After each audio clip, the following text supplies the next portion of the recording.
আজ থেকে 2500 বছর আগে গ্রীষ্মের এক উপন্যাসিক যারা কোয়া হয় নীতিকথার রচয়িতা বিভিন্ন ধরনের চরিত্র নিতা এবং চরিত্র নিয়া তাই সুন্দর সুন্দর গল্পর মাধ্যমে বিভিন্ন ধরনের নীতি শিক্ষা দিতা। তো ঈশপ তার নাম, আমরা কম বেশ সবে তার নাম শুনছি।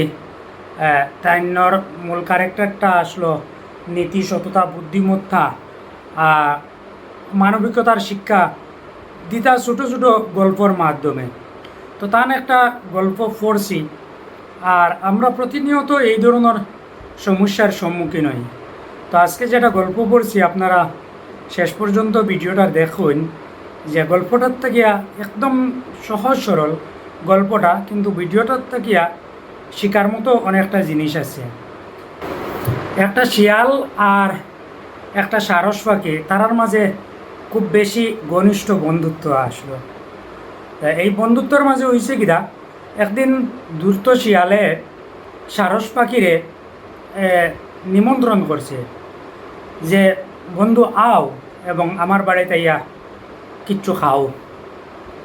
তো বন্ধুর কথায় সারস পাখি শিয়ালোর বাড়িতে আইছে। তো শিয়ালে করছে কিনা, দুইটা সেফটা তাল আনছে, সেফটা তালোর মাঝে কিছু জুল লইছে, তার তালোর মাঝেও লইছে, আর সারসরেও একটা তাল দিছে। তো সারস পাখি তার টুট লম্বা, হে সেফটা তাল তাকিয়া উঠাইতে পারেন না, আর এদিকে শিয়ালে করছে কিনা, হে লেইয়া লেইয়া খুব কম সময়ে সব খাই ফেলাই দিছে।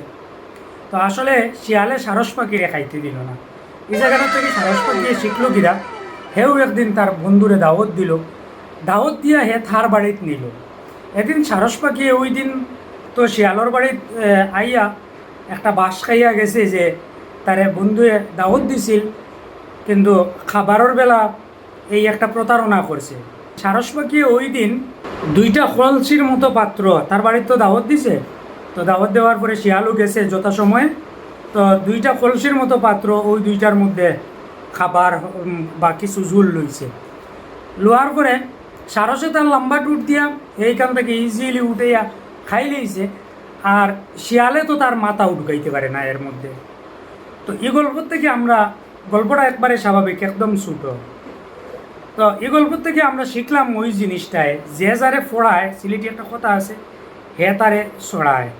তো আমরা সমাজও আসইনি ওরকম করিয়া কিছু মানুষ, যে কিছু তারা নিজেরা খুব বেশি চালাক মনে করেন, কিন্তু তারা নিজের চালাকিটা যে অন্যই বুঝিলায়, বা তারা চালাকি কতটা অন্যই বুঝিলায়, এই জিনিসটা তারা কোনো মতেই উপলব্ধি করতে পারেন না।